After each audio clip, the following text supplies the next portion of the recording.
देखिए, बिलावल जर्मनी गया है, बिलावल देकर के आया। बिलावल वहां से लेकर जरूर आया है, 10 मिलियन यूरो लेकर आया है बिलावल, और कश्मीर पे एक स्टेटमेंट लेकर आया। बिलावल ने दिया क्या वहां पे जर्मनी को? तो जो लेने जाता है उसका क्या स्टेटमेंट है? वो तो लेने जाएगा, वो कल सऊदी अरेबिया जाएगा तो लेने जाएगा, अमेरिका जाएगा तो लेने जाएगा, वो देने कुछ नहीं जाएगा। तो उसके स्टेटमेंट को इतना नहीं, बस मुझे ये लगता है कि ना, और ये बात मैं कह भी चुका हूं आरजू जी, कि जब कभी पाकिस्तानियों ने गोरे से हाथ मिलाया तो पाकिस्तान में लाशें गिरी हैं। ये पाकिस्तान की तारीख है, और आप पाकिस्तानी आप बेहतर जानती हैं मुझसे। जो पाकिस्तानी कहते हैं कि 80,000 लोगों का खून हो गया, कत्ल हो गया पाकिस्तान में, 80,000 जानों का हमने नजराना दिया in the war against terror, ये किसके लिए लड़ाई लड़ रहे थे? गोरे के लिए लड़ रहे थे ना, पैसा लेके। अगर मैं गलत बोल रहा हूं तो आप टोकिए मुझे, आप रोक सकती हैं मुझे। पर ये तो आपने अपने लोग मरवा दिए पैसे के लालच में, गोरे का काम करके। फिर गोरे से हाथ मिला के क्यों खुश हो रहे हैं? ओवरऑल इंडिया जो है वो जो world war one and world war two के जो हीरोज हैं, ठीक है, उसमें वो कहते हैं जी कि ये इंडिया के जो थे ना लोग थे जिन्होंने गोरों को आजादी दिलाई, ठीक है।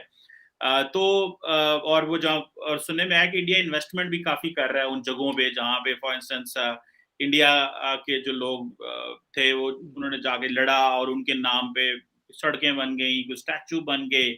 तो जैसे अभी डॉक्टर जयशंकर उधर पहुंचे हुए हैं, न्यूजीलैंड एंड ऑस्ट्रेलिया में पहुंचे हैं, और वहां पे भी मैं देख रहा था एक वॉर म्यूजियम है जहाँ पे वो world war one and world war two और जो इंडियन ओरिजिन के जो सोल्जर हैं उनको भी जो है वो याद किया जा रहा है।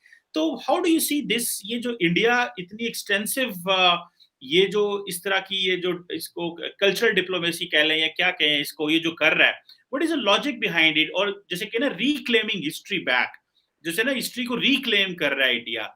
सो ये क्या है वो इंडिया के अंदर या खासतौर पर बीजेपी के अंदर, क्या ये वो एक है थर्स्ट है कि जी हमारी रिकग्निशन, हमें रिकग्नाइज किया जाए या हमारी सेक्रीफाइसेस को रिकग्नाइज किया जाए, या how do you read this doctor Jaishankar या बीजेपी ये जो इनिशिएटिव है?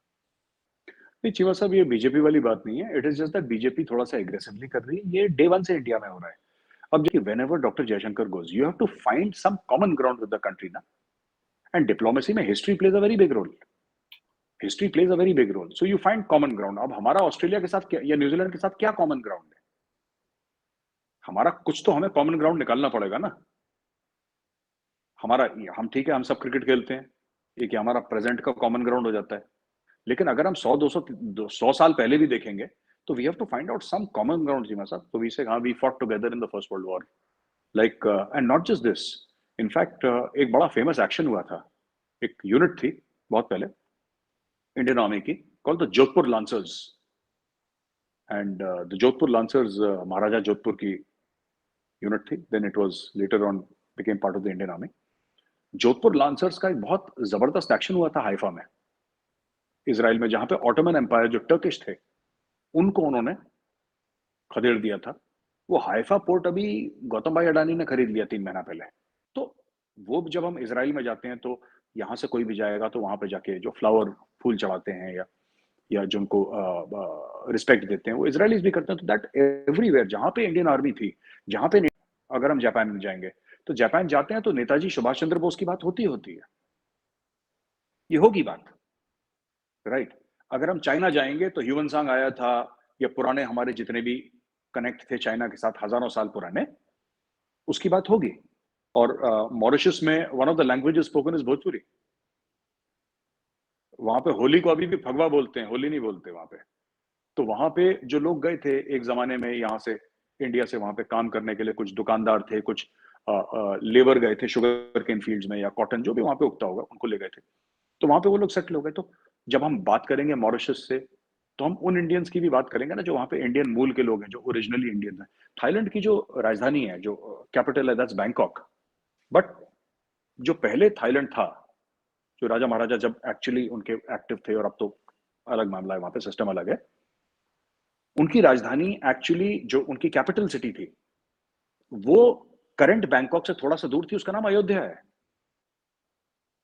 आप जाके इसको गूगल में लुकअप करिए, अयोध्या। वो अयोध्या बोलते हैं उसको, अयोध्या है। एंड अभी भी जो थाईलैंड का जो किंग है, उसका जो भी नाम हो, वो नाम अलग है, उसका सेरेमोनियल नेम है लॉर्ड रामा द 10th। वो अपने आप को प्रभु श्री राम का वंशज बोलता है, he is lord Rama the 10th। तो इंडिया अपने कल्चरल कनेक्शन ढूंढ रहा है for its political reasons as well? नहीं, ये डिप्लोमेसी का पार्ट है चीमा साहब, पॉलिटिकल रीजंस क्या हो जाएंगे इसमें? लेकिन इसमें ये है कि ये सॉफ्ट पावर है इंडिया का। अगर आप हिस्ट्री देखें ना, हमारी हाफ द ग्लोब से हमारी रिलेशनशिप चलती चली है, because India has a very very old civilisation. ये जो पारसी इंडिया में आए हैं, ये जो पारसी है, आप general Sam Manekshaw, field marshal later, और ये रतन टाटा, पूरी टाटा फैमिली, या फिर जो पूनावाला फैमिली है जो वैक्सीन्स बना रही है, गोदरेज, आपने बड़ा नाम सुना होगा, गोदरेज वगैरह, ये सब तो पारसी हैं ये लोग। ये कहाँ से हैं? ये तो ईरान से आए हैं सब लोग। जब वहां पे मुस्लिम रूल आ गया था और इनका वहां पे जीना बिल्कुल ही, कहते हैं कि खत्म हो गया था, तो ये लोग फिर आए। गुजरात में बड़ी अच्छी कहानी है कि वहां पे जगह नहीं थी इनको रखने के लिए, तो वहां पे जो लोकल राजा था, वो ऐसे मना नहीं करना चाह रहा था। जब इन्होंने वहां पे रेफ्यूज मांगी, तो पारसियों को तो मना नहीं करना चाह रहा था वो, तो उसने एक ग्लास भेजा दूध भर के, और ऊपर तक ग्लास भरा था, ये दिखाने के लिए कि हमारे पास तुम्हारे लिए जगह नहीं है। तो पारसियों ने क्या करा कि उस दूध में थोड़ी सी चीनी डाल दी, और बोला कि हम ऐसे रहेंगे जैसे शक्कर रहती है दूध के साथ। And this is a true story. So Parsis have come from there, so we have connect everywhere Cheema साहब, हर समय इंडिया का। वो अमेरिका में नहीं है कनेक्ट हमारा, वो तो अभी नया नया मुल्क बना है, लेकिन for the rest of this thing, yes definitely.